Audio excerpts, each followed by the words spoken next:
पर्युषण नज़दीक आ रहे हैं। अरे तू अट्ठम करेगी? क्यों नहीं, पर्युषण जैसे पवित्र दिनों में अट्ठम नहीं करूं तो कब करूंगी। वैसे भी मैं अट्ठम बहुत बार करती हूँ, तो पर्युषण का अट्ठम क्यों छोड़ूं। यदि तू अट्ठम करेगी तो मैं भी करूंगी। अभी तो मेरा जन्म ही हुआ था और अट्ठम अट्ठम पर्युषण पर्युषण ये शब्द मेरे कान में पड़े। ये शब्द मैंने कहीं सुने हैं, कहीं तो सुने हैं। मैं गहरे विचारों में खो गया, मूर्छित अवस्था में चला गया और मेरी भूतकाल की स्मृति जीवित हो उठी। जमीन में गाड़े हुए खजाने की तरह मुझ में ही छुपी हुई समृद्धि मिल गई। मेरा पूर्व भव याद आ गया। ऐसे तो प्रत्येक में पूर्व भव स्मृति के रूप में संभालना हुआ होता है, लेकिन किसी विशिष्ट निमित्त से या किसी विशिष्ट आत्मा को ही इसका सुराग मिलता है। मैं इस अर्थ में भाग्यशाली था कि जन्म होते ही जाति स्मरण ज्ञान की प्राप्ति हुई। मैंने देखा कि पूर्व भव में मैं अत्यंत दुखी था। दुख था सौतेली माँ का। मेरी सगी माँ के मर जाने से मेरे पिता ने दूसरी शादी की थी और मुझ पर दुखों की झड़ी बरस पड़ी। सगी माँ व सगी माँ, सौतेली माँ आखिर सौतेली ही। खाने पीने में, रहने में सभी तरह से मुझे वह सताने लगी। खाने का बचा कुचा एटा झूठा ही देती, वह भी तिरस्कार पूर्वक, कठोर वचन सुनाने के बाद। मैं तो उन दुखों से इतना उब गया कि कुछ कह ही नहीं सकता, सह ही नहीं सकता। मेरा सुने भी कौन। भगवान को मन ही मन प्रार्थना करता, हे भगवान तू दूसरा सभी कुछ करना, लेकिन किसी छोटे बच्चे की माँ को मत मार डालना। प्रभु, मैंने तो कवि के मुख से ऐसा सुना है कि तू सभी जगह पर पहुँच नहीं सकता, इसलिए तूने माता का निर्माण किया है। माता यानी भगवान का रूप। किंतु प्रभु, मेरी सौतेली माँ तो मेरे लिए शैतान बनी है। प्रभु, दूसरे बालकों की माता जिंदा है तो मेरी ही माँ क्यों मर गई। मेरे पर ही दुखों के पर्वत क्यों टूट पड़े। प्रभु के बिना मैं अपनी करुण कथनी किसे कहूँ। सचमुच प्रभु ने मानो मेरी प्रार्थना सुन ली। मुझे एक कल्याण मित्र से मिलन हुआ, मानो प्रभु ने ही उसे भेजा था। मुझे एक प्रत्येक बात में सच्ची और हितकारी ही सलाह देता। मैंने उससे एक बार सौतेली माता की ओर से मिलते भयंकर दुखों की बात की।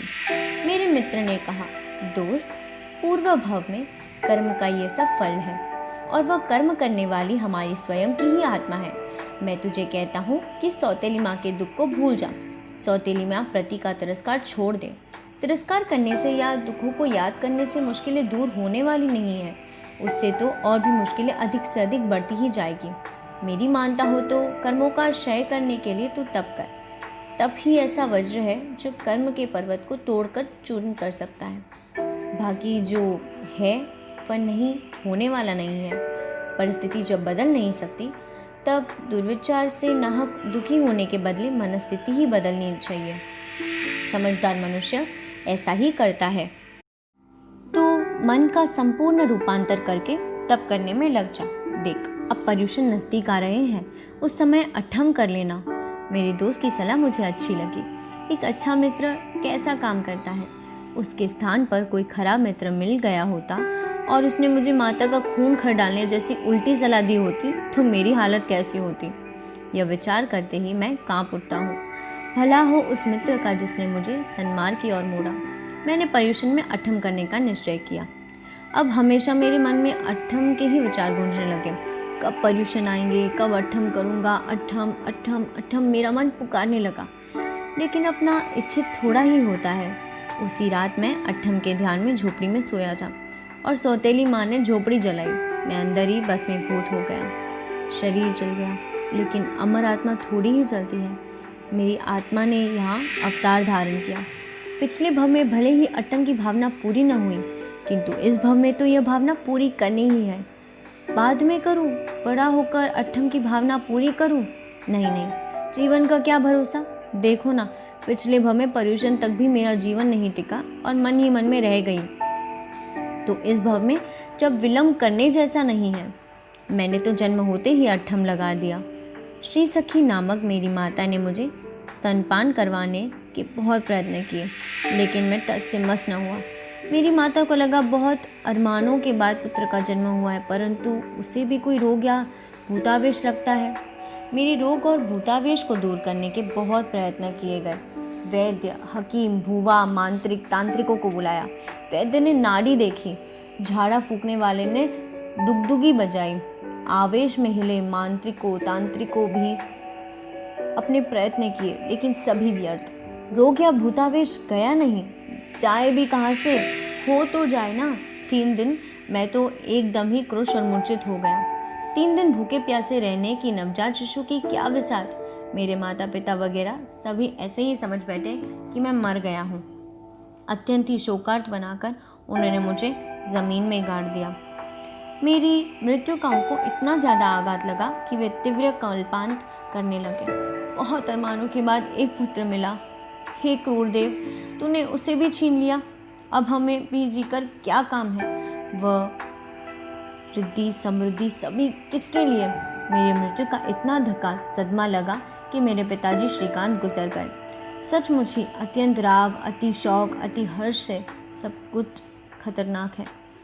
भावों के आवेगों पर मनुष्य यदि नियंत्रण न रखे तो अकाल से ही काल उसका कौर बन लेता है। यह समाचार विजयसेन राजा को मिलते ही उनके आदमी धन लेने आए। मनुस्मृति इत्यादि शास्त्रों के अनुसार प्राचीन कानून ऐसा था कि पुत्रहीन का धन राजा ले लेता है। यह तो एक कुमारपाल ऐसा करुणाशील राजा हुआ जिसने ऐसी कृपता को तिलांजलि दी। उससे बेशुमार धन मिलने पर भी उसने रद्द किया। उसके बाद धीरे धीरे यह प्रथा भारत में से नष्ट हो गई। लेकिन जैसे ही राजसेवक मेरे घर आकर धन लेने लगे, तब ही एक ब्राह्मण ने उन्हें रोका और कहा, तुम यह धन नहीं ले सकते। क्यों? इसका मालिक जिंदा है, चलो बताता हूँ। ब्राह्मण ने खड़ा खोदकर मुझे जिंदा बाहर निकाला। विजयसेन राजा सहित पूरा नगर इस घटना से आश्चर्य के सागर में डूब गया। उस स्थान पर कोई लोग इकट्ठे हुए, राजा भी वहां आया। सभी के आश्चर्य के बीच वह ब्राह्मण दिव्य स्वरूप में चमकने लगा और मेघ गंभीर आवाज में बोल उठा, हे राजन, यह बालक कोई सामान्य बालक नहीं है, जन्मजात तपस्वी है। जन्म होने के साथ ही इसने अट्ठम किया है। इससे वह मूर्छित हो गया था। उसे मरा हुआ समझकर यहाँ गाड़ दिया गया। इसके अट्ठम के प्रभाव से मेरा सिंहासन कांप उठा। अवधि ज्ञान के समग्र घटना जानकर बालक की रक्षा करने के लिए मैं आया हूँ। मैं धर्मेंद्र हूँ, अधोलोक से आया हूँ। इस बालक को आप बराबर संभालना, छोटा समझकर उसकी उपेक्षा मत करना। यह बालक एक बार पूरे नगर को बचाएगा और यह इसी भव में मोक्ष में जाएगा। उतना बोलकर तुरंत ही धर्मेंद्र अदृश्य हो गए, मानो दिव्य दीपक बुझ गया। जाते जाते वह मेरे गले में दिव्य हार पहना कर गया। धर्मेंद्र ने मेरी ऐसी जागरात करने के कारण मैं पूरे नगर में प्रसिद्ध हो गया, सबको प्रिय भी हो गया। सभी मेरा सार संभाल रखने लगे। मैं जब 7-8 साल का हुआ तब नगर पर एक भयंकर आपत्ति आ पड़ी। एक व्यंतर पूरे नगर पर क्रोधित हुआ था। बड़ी शिला आकाश में बनाकर सबको दबा देना चाहता था। बात ऐसी थी कि एक निर्दोष आदमी को राजा ने चोर समझकर फांसी दी थी। वह मरकर व्यंतर बना था। अब वह इस तरह पूर्व भव के वैर का बदला ले रहा था और अब वह हजारों निर्दोषों को मार डालने के लिए तत्पर बना था। जीव कैसा विचित्र है, स्वयं निर्दोष होने से दंडित हुआ, उस वैर का बदला लेने के लिए दूसरे हजारों की लाशें ढाल देने के लिए तत्पर बन जाता है। लेकिन ऐसे नहीं सोचता है कि यदि मैं एक निर्दोष की तरह मरा, इस वजह से मुझे इतना दुख हुआ, तो हजारों निर्दोषों को मैं मारूं तो उनको कितना दुख होगा। उनकी भावनाओं के बारे में मैं कुछ नहीं सोचूं। मेरे साथ अन्याय हुआ, उसका बदला दूसरों के साथ अन्याय करने से सुधर सकेगा क्या?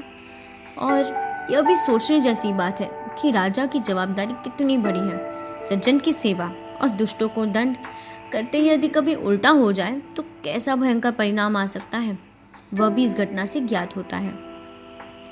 उस बड़ी शिला को देखकर चंद्रकांता नगरी के लोगों की हवा में लटकने लगा। कोई रोने लगा, कोई प्रार्थना करने लगा, कोई हल्ला गुल्ला मचाने लगा, कोई भागने लगा, कोई भगवान को याद करने लगा, कोई देव को गालियां देने लगा और कोई घबराहट भूमि ग्रह में घुसने लगा। पूरे नगर में भयंकर कोलाहल मच गई। मैंने आकाश में देखा, बड़ी शिला अब गिरू तब गिरू हो रही थी, अब पड़ेगी और सब कुछ स्वाहा। लोगों को ऐसा स्पष्ट लगने लगा। मेरा धर्मवासित हृदय पिघल गया। अरे रे रे, मैं जिंदा हूँ और मंदिर गिर जाए, धर्म स्थानक टूट जाए, लोग मर जाए, नहीं नहीं, मैं ऐसा कभी नहीं होने दूंगा। हाँ, मेरे जीते जी तो कभी नहीं होने दूंगा। पहले मैं अपने प्राणों का बलिदान दूंगा। यदि मेरे बलिदान से मंदिर जिनालय बच जाए, लोगों की जान बच जाए, तो इससे अच्छा क्या। मैं जिनालय मंदिर के शिखर पर चढ़ा, मेरे हाथ ऊपर कर कर शीला को रोकने का प्रयत्न किया। जैसे ही मैंने हाथ ऊपर किया, वैसे ही वह देव शीला का संहरण करने भागा। मेरा तप का तेज वह सह न सका। राजा को भी जो खून की उल्टी हो रही थी वह भी बंद हो गई। पूरा नगर भयमुक्त बन गया। चारों ओर आनंद मंगल छा गया। पूर्व का रुदन आक्रदन मंगल गीतों में पलट गया। चारों तरफ मेरी वाहवाह होने लगी, सभी जगह मेरी प्रशंसा होने लगी, लेकिन मुझे उसका कोई अभिमान नहीं था। मैंने तो मात्र अपनी फर्ज बजाई थी। इससे अभिमान कैसा और उपद्रव दूर हुआ। उसमें तप का प्रभाव था, धर्म का प्रभाव था। तो धर्म हो मुझे अधिक महत्व देना चाहिए? नहीं। धर्म के आंचल के नीचे यदि मैं मेरे अहंकार का पोषण करूं, तो मेरा धर्म नकली कहा जाएगा। एक बार मैं भगवान की पुष्प पूजा कर रहा था। अचानक ही मेरे हाथ में जैसे किसी ने डंक मारा, तो ऐसी भयंकर वेदना हुई। मैंने देखा तो सचमुच ही छोटा सा सांप था। उसने मुझे डंक मारा था। वेदना इतनी कातिल थी कि अच्छे अच्छे शूरवीर भी ऊंचे नीचे हो जाए। किंतु मैं उसी समय कार्योत्सक में स्थिर रह गया। मेरी वेदना को मैं देखने लगा। मैं एकदम चिंतन की गहराई में उतरा। वेदना किससे हो रही है, मुझे या शरीर को? शरीर वह मैं हूँ या मैं कोई अलग तत्व हूँ? ओह, मुझे स्पष्ट दिख रहा है कि शरीर तो बिल्कुल अलग है, मैं बिल्कुल अलग हूँ। शरीर तो मिट्टी का सराफ संपुट है, मैं तो उसमें रही हुई जगमगती ज्योत हूँ। सराफ संपुट को चींटी काटे, उसका ज्योत का क्या लेना देना? शरीर की वेदना के साथ आत्मा को क्या लेना देना? जैसे शरीर पर रहा हुआ वस्त्र अलग दिखता है, वैसे मुझे आत्मा अलग दिखने लगी। शरीर में वेदना थी, लेकिन मैं आनंद में मस्त था। मेरा आनंद प्रतिक्षण प्रतिपल बढ़ता ही गया।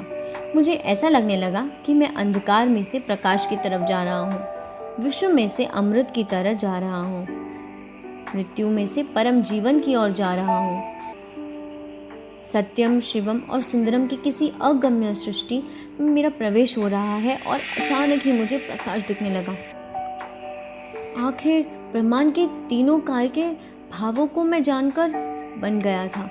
हाँ, मैं केवली बन गया था। छोटी सी पुष्प पूजा ने मुझे कहाँ से कहाँ पहुँचा दिया। आप मुझे पहचान गए ना? प्रतिवर्ष पर्युषण के कल्पसूत्र में पहले ही व्याख्यान में आज भी आप मेरा जीवन सुनते हैं। पहचान गए ना मुझे? मैं नागकेतु।